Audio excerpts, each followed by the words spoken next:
এই মুহূর্তে উত্তর দিনাজপুরের গোয়ালপুকুরের যে খবরটি টাইমস 14 বাংলার চ্যানেলে এসে পৌঁছেছে তার দিকে নজর ফেরাতেই হচ্ছে।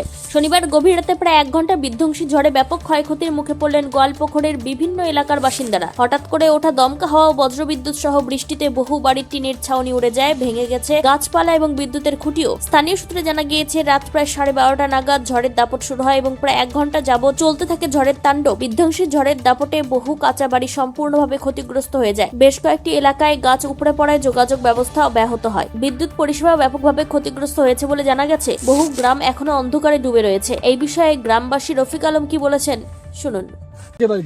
বাড়িতে উড়ে গেছে সব। কবে? রাত্রে। কখন? 2টার সময়। কি হয়েছিল? ঝড়ে উড়াই দিচ্ছে, টিন টান সব কিছু নাই, তো কিছু না, সব উড়ে গেছে। তো বললাম যে কি কি ক্ষতি হয়েছে আপনার? বাড়ি ঘর সব ক্ষতি হয়ে গেছে। বাড়িঘর আছে না ভেঙে গেছে? ভেঙে গেছে সব। কি যাচ্ছেন এখন? সাহায্য চাচ্ছে আর কি। সাহায্য করছে। বললাম যে কত টাকা মতন ক্ষতি হয়েছে? হবে মোটামুটি 20-30। আপনার নাম? পাশাপাশি আরেক গ্রামবাসী সওদাগর রায় কি বলতে চেয়েছেন শোনাবো। রাত্রে খুব ঝড় বৃষ্টি হয়েছে, একদম প্রচুর বিশাল একদম ঝড়। বাড়ি ক্ষতি হয়েছে আপনার? বাড়ি অনেক ক্ষতি হয়েছে। আমার বাড়ির উপরে গাছ পড়ে গেছিল, গাছটা মানে সরকে মানে নিচে পড়ে গেছে, আর একটা ঘরের টিন ভেঙে গেছে। তখন কোথায় ছিল? তখন ওই চোখের তলে ঢুকেছিলাম। হ্যাঁ, বাঁচার জন্য বাইরে বাড়াচ্ছি, তো টিন উঠছে, এদিকে ওদিক টিন উঠছে, বাইরে বাড়াতে পারিনি, চোখের তলে ঢুকেছিলাম। ভয় ছিলেন? হ্যাঁ, ভয়ে। ভয় ছিলেন? হ্যাঁ, ভয় লাগছিল কি? প্রচুর ভয়। ভয়ে তো বের হতে পারছি না বাড়ি থেকে, লাস্টে চোখের তলে ঢুকে বাচ্চা কাচ্চা নিয়ে সবাইকে চোখের তলে ঢুকেছিলাম। সর্বোপরি গোয়ালপুকুরের শাহপুর 1 নম্বর গ্রাম পঞ্চায়েত সদস্য আব্দুল রৌফ কি প্রতিক্রিয়া জানিয়েছেন শুনুন বিস্তারিত। যে এখানে যে ঝড় বৃষ্টিতে অনেক মানুষের ঘর ক্ষয়ক্ষতি হয়ে গেছে, অনেক মানুষের ঘর ভেঙে পড়ে গেছে, কারো ঘরের উপরে গাছ পড়ে গেছে, কেউ হয়তো যান বাঁচা মুশকিল। এই খবর পেয়ে আমি দেখতে এসেছি, মন্ত্রীকে খবর করব। কি দেখলেন? অনেকগুলো ঘর পড়ে গেছে, অনেকগুলো মানুষের ক্ষয়ক্ষতি হয়েছে। কি আশ্বাস দিলেন তাদের?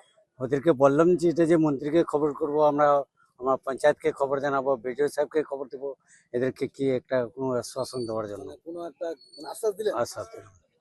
মানে কি বললো তারা আপনার কাছে? ও তো আমাকে আবদার করলো, দেখি আমি জানাই তারপরে কি বলছি। কি বললো তারা? তো পার্টিগুলো হ্যাঁ, যারা ক্ষয়ক্ষতি হয়েছে তারা কি বললো? আমার উপর আবদার করেছে, আমি জানাবো বিডিও অফিসে। বিডিও অফিসে আমাকে কি আশ্বাসন দিচ্ছে। কতগুলো বাড়ি ক্ষতি হয়েছে? মোটামুটি 50টার বেশি বাড়ি হয়েছে। আপনার নাম?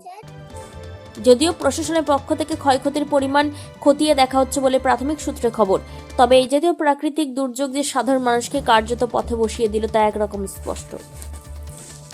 উত্তর দিনাজপুরের গোয়ালপুকুর থানা এলাকার বিভিন্ন গ্রাম ঘুরে বিশেষ প্রতিনিধি রিপোর্ট টাইমস 14 বাংলা। মুখের উজ্জ্বলতা হারিয়ে গেছে, স্পট পড়ে গেছে, ব্রণ ভর্তি, তাই আর দেরি না করে আজই আসুন রায়গঞ্জের চণ্ডীতলায় হেলথ প্লাস মাল্টি স্পেশালিটি ক্লিনিকে এবং এখানে পান অভিজ্ঞ ডাক্তার দ্বারা ফ্রি স্কিন টেস্ট। আরো বিস্তারিত জানতে যোগাযোগ করুন 9674895169 এই নম্বরে।